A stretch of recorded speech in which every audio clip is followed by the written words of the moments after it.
Everyone, आप लोगों का स्वागत है मेरे एक और वीडियो में। आज का जो टॉपिक होने वाला है वो होने वाला है इकोनॉमिक्स का सेट नंबर 6, जिसमें हम सब देखेंगे क्वेश्चन नंबर 51 से लेकर के क्वेश्चन नंबर 60 तक। और आपका ये चैप्टर चल रहा है पहला, जिसका नाम है अंतर्राष्ट्रीय संगठन और समझौता, यानी इंटरनेशनल ऑर्गेनाइजेशन के बारे में हम सब पढ़ रहे हैं। इससे पहले 5 सेट आ चुके हैं, आप नहीं देखे हैं तो जाकर प्लेलिस्ट बना हुआ है, जाकर देख सकते हैं। इसका अगर आपको PDF चाहिए तो मैं डिस्क्रिप्शन में टेलीग्राम चैनल का लिंक दे दूंगा, आप वहां से जाकर के free of cost PDF download कर पाएंगे और आराम से हार्ड कॉपी निकाल करके याद कर लें। ओके, चलिए शुरुआत करते हैं आज के वीडियो की। और चैनल पे नए हैं तो चैनल को जरूर सब्सक्राइब कर लेंगे आप सब, और एक लाइक कर लेंगे। 51 क्वेश्चन है, वर्ल्ड सोशल प्रोटेक्शन रिपोर्ट कौन सी संस्था जारी करती है? आंसर हो जाएगा अंतर्राष्ट्रीय श्रम संगठन, यानी international labour organisation. International labour organisation की बात करें तो ये 3 और रिपोर्ट पब्लिश करती है। कौन कौन सा? World employment and social outlook, दूसरा है वर्ल्ड ऑफ वर्क रिपोर्ट, और तीसरा है ग्लोबल वेज रिपोर्ट। तो यानी ये आपको चारों रिपोर्ट याद रखना है। पहला हो गया क्वेश्चन में ही वर्ल्ड सोशल प्रोटेक्शन रिपोर्ट, दूसरा हो गया world employment and social outlook, तीसरा हो गया वर्ल्ड ऑफ वर्क रिपोर्ट, और चौथा हो गया ग्लोबल वेजेस रिपोर्ट। इसका मुख्यालय बहुत बार एग्जाम में आया है, तो अंतर्राष्ट्रीय श्रम संगठन का मुख्यालय जिनेवा में है। जिनेवा स्विट्जरलैंड में पड़ता है, और इसकी स्थापना हुई थी 1919 में। चलिए बढ़ते हैं अगले क्वेश्चन की ओर। 52 नंबर क्वेश्चन है, कौन सी अंतर्राष्ट्रीय संगठन एक त्रिपक्षीय संगठन है जो अपने कार्य में संस्थानों में सरकारों, नियोक्ताओं एवं कामगारों के प्रतिनिधि को एक साथ लाता है? आपके आंसर हो जाएगा इंटरनेशनल लेबर ऑर्गेनाइजेशन, यानी अंतर्राष्ट्रीय श्रम संगठन। ILO का मतलब यही होता है, अंतर्राष्ट्रीय श्रम संगठन।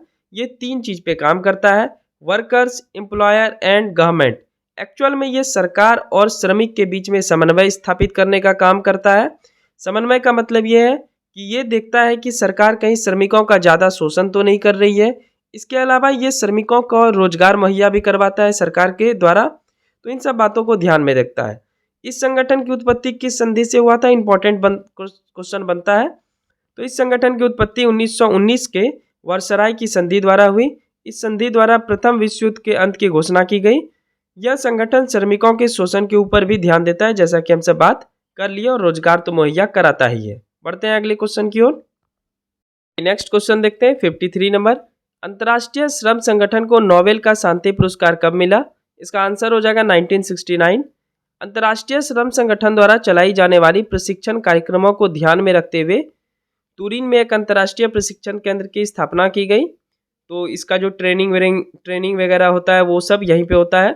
1960 में अंतर्राष्ट्रीय श्रम संगठन ने जिनेवा में अंतर्राष्ट्रीय श्रम अध्ययन संस्था की स्थापना की। ये सब श्रमिकों के ऊपर काम करती है संस्था, तो इसलिए उनको सही ढंग से ट्रेनिंग वगैरह देने के लिए अलग अलग स्थानों पे अलग अलग संगठन की संस्था की स्थापना की जाती है। यह संस्था मूलतः सामाजिक एवं श्रमिक नीतियों के क्षेत्र में अध्ययन एवं अनुसंधान करता है। अगर आपसे ऐसे क्वेश्चन पूछ ले कि कौन सा organisation, which of the following organisation, ठीक है, जो कि ध्यान रखती है श्रमिकों के ऊपर, तो आप कौन सा आंसर टिक करेंगे? अंतर्राष्ट्रीय श्रम संगठन।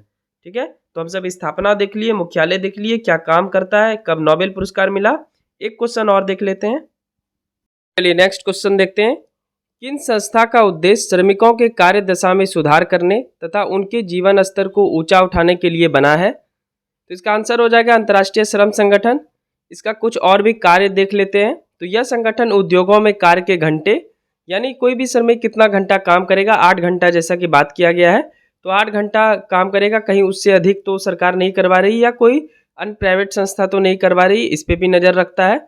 बेरोजगारी, यानी उस श्रमिक को बेरोजगारी के दिशा से निकालना है, उसको रोजगार दिलवाना है। मातृत्व सुरक्षा, महिलाओं द्वारा रात्रि कार्य, महिलाओं को ज़्यादा रात्रि तक कार्य ना हो, इन सब पे भी देखरेख करता है। न्यूनतम उम्र तथा देखिए बाल मजदूरी जो होता है ये भी देखता है अंतर्राष्ट्रीय श्रम संगठन। बहुत सारे, अगर आप गांव की बात करें तो बहुत सारे छोटे छोटे बच्चे कुछ पैसे के लोभ के कारण काम करने लगते हैं, 20-30 रुपए के कारण, तो उन सब पे भी नज़र रखता है। और ये लोगों को भी सोचना चाहिए कि छोटे बच्चे को नहीं करवाना चाहिए, उसे एजुकेशन की ओर बढ़ावा देना चाहिए। लेकिन बहुत सारे लोग जानबूझ के करवाते हैं, और वो करने, चूँकि उसे लोभ होता है 20-30 रुपए का, तो इस कारण से वो कर भी देता है। उसके बाद है उद्योगों में युवाओं द्वारा रात्रि कार्य जैसे विषयों पर अंतर्राष्ट्रीय मानक तय करता है। ये सारा चीज जो है ये अंतर्राष्ट्रीय श्रम संगठन देखता है। तो हम सब 4 क्वेश्चन पढ़े अंतर्राष्ट्रीय श्रम संगठन से। जब आप ऐसे डिटेल में पढ़ाई करेंगे तो आपका एक भी प्रश्न छूटेगा नहीं। चलिए बढ़ते हैं अगले क्वेश्चन की ओर। चलिए नेक्स्ट क्वेश्चन देखते हैं 55। ब्रुसेल्स संधि कब हुई थी? आपके आंसर हो जाएंगे 1965। इस संधि को विलय संधि के नाम से भी जानते हैं। इसके अंतर्गत 3 यूरोपीय समुदाय के विभिन्न संस्था जैसे मंत्री परिषद, आयोग, सांसद तथा न्यायालय के गठन का प्रावधान को विलय कर दिया गया। तो ये बस आप इसमें 2 चीज़ याद रखें कि यह संधि कब हुई थी और इसको किस नाम से जाना जाता है बस। 56 नंबर क्वेश्चन है, एकल यूरोप अधिनियम कब हुआ? तो इसका आंसर हो जाएगा 1986। बस इसमें उतना इंपॉर्टेंट कुछ है नहीं। नेक्स्ट क्वेश्चन है क्वेश्चन नंबर 57। एशिया प्रशांत क्षेत्र में आर्थिक विकास को प्रोत्साहन प्रदान करने के उद्देश्य से 1966 में किस बैंक की स्थापना की गई? इसका आंसर हो जाएगा एशियन डेवलपमेंट बैंक, एशियाई विकास बैंक। अब जान लेते हैं इसके बारे में। इसका मुख्यालय मनीला है, फिलीपींस की राजधानी में। बैंक के सदस्य देशों को 2 भागों में बांटा गया है। क्योंकि ये बैंक एशिया से रिलेटेड है, यानी एशिया और प्रशांत क्षेत्र से, तो इसमें 2 भाग में बांटा गया है। देखिए, पहला है क्षेत्रीय सदस्य। इसमें उसी सदस्य को शामिल किया गया है जो एशिया प्रशांत क्षेत्र से संबंधित देश हैं, यानी क्षेत्रीय सदस्य उसको बोलेंगे। इसमें एशिया प्रशांत क्षेत्र से संबंधित देश आते हैं और इसकी संख्या वर्तमान में 49 है, यानी 49 है। दूसरा है गैर क्षेत्रीय सदस्य। इसमें एशिया प्रशांत क्षेत्र से संबंधित देश नहीं आते हैं और इसकी संख्या 19 है। और वर्तमान में अभी एशियाई विकास बैंक में टोटल 68 सदस्य हैं। तो क्षेत्रीय सदस्य आप समझ गए, गैर क्षेत्रीय सदस्य समझ गए। क्षेत्रीय सदस्य उसी को बोलेंगे जो एशिया प्रशांत क्षेत्र से संबंधित रखता है और गैर क्षेत्रीय सदस्य उसी को बोलेंगे जो एशिया प्रशांत क्षेत्र से संबंधित नहीं रखता है। तो चलिए बढ़ते हैं अब अगले क्वेश्चन की ओर। नेक्स्ट क्वेश्चन है 58 number. Asian development outlook report कौन सी संस्था जारी करती है? तो इसका आंसर हो जाएगा एशियन डेवलपमेंट बैंक, जो कि पिछले क्वेश्चन में हम सब देखे, एशियाई विकास बैंक। चलिए इसके बारे में और भी बहुत कुछ जान लेते हैं। एशियाई विकास बैंक की स्थापना एशियाई देशों के आर्थिक विकास के लिए संयुक्त राष्ट्र के एशिया एवं सुदूर पूर्व आर्थिक आयोग की सिफारिश पर की गई। यानी मुख्य रूप से ये जो बैंक की स्थापना की गई थी, ये एशियाई देशों के आर्थिक विकास के लिए की गई थी। क्योंकि आप सबको पता है कि पश्चिमी देश जो है, यानी अमेरिका वगैरह या यूरोप साइड आप अगर चले जाइए तो वो डेवलप्ड है, जबकि हम सब कौन श्रेणी में आते हैं? विकासशील देशों की श्रेणी में आते हैं। तो इसके लिए यूएन द्वारा बहुत सारे योजना चलाए जाते हैं। उन्हीं में से एक समझ लीजिए कि एशियन डेवलपमेंट बैंक की स्थापना की गई ताकि एशियाई देशों का आर्थिक विकास हो सके। एशियाई विकास बैंक के अध्यक्ष पद किसी जापानी को ही दिया जाता है, अभी तक जापानी को ही दिया गया है। जबकि इसके 3 उपाध्यक्ष में से एक अमेरिका से आते हैं, एक यूरोप से आते हैं, यानी एक यूरोप कॉन्टिनेंट से, और एक अन्य एशिया का प्रतिनिधित्व होता है। भारत एशिया विकास बैंक का संस्थापक सदस्य है। भारत वर्तमान में जापान, अमेरिका एवं चीन के बाद एशियाई विकास बैंक का सबसे बड़ा शेयर धारक है। यानी सबसे ज़्यादा कंट्रीब्यूट जो करता है वो 4थे नंबर पे भारत है और सबसे ज़्यादा करता है जापान, उसके बाद अमेरिका और उसके बाद चीन। और 4थे नंबर पे किसका स्थान है? हमारे प्यारे भारत का। चलिए बढ़ते हैं अगले क्वेश्चन की ओर। नेक्स्ट है 59 नंबर क्वेश्चन। किस बैंक का लक्ष्य एशिया प्रशांत क्षेत्र को गरीबी से मुक्ति दिलाना तथा विकासशील सदस्य देशों में गरीबी कम करना और वहां के लोगों की जीवन की गुणवत्ता में सुधार लाना है? तो इसका भी आंसर हो जाएगा एशियाई विकास बैंक, यानी एशियन डेवलपमेंट बैंक। अब ये बैंक क्या करती है? तो बैंक द्वारा निम्न प्रकार से सहयोग प्रदान किया जाता है।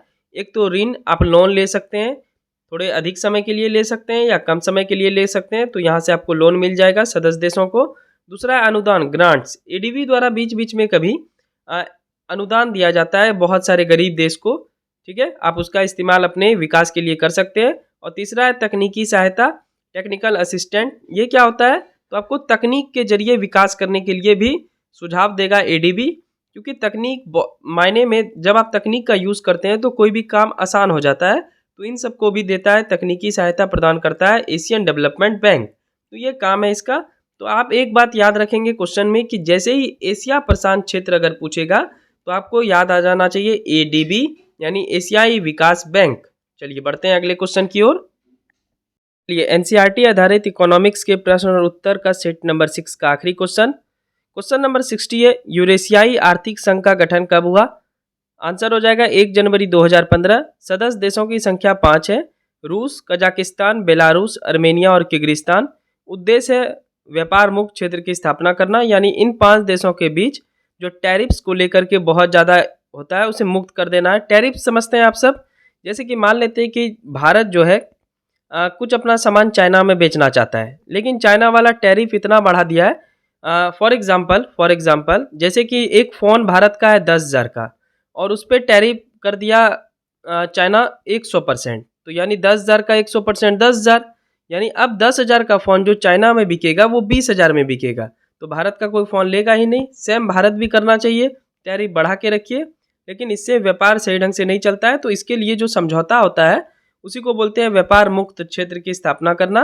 तो इसीलिए बना था यूरेशियाई आर्थिक संघ, इन 5 देशों के बीच का मुक्त व्यापार संगठन है। ठीक है, तो चलिए ये था आपका एनसीईआरटी आधारित इकोनॉमिक्स के प्रश्न और उत्तर का सेट नंबर 6। आपको ये वाला सीरीज पसंद है तो हमारे चैनल को सब्सक्राइब कर लीजिएगा और एक लाइक कर लीजिएगा। और दूसरी बात है, साइंस का जो एनसीईआरटी सीरीज शुरू किया था हम सब, सेट 22 तक हो चुका था, उसका सेट 23 आज आपको शायद मिलेगा या कल मिलेगा, मतलब हो सकता है आज भी मिल जाए, लेकिन कल से फिर रेगुलर रहेगा। चलिए, thank you so much, bye bye and take care.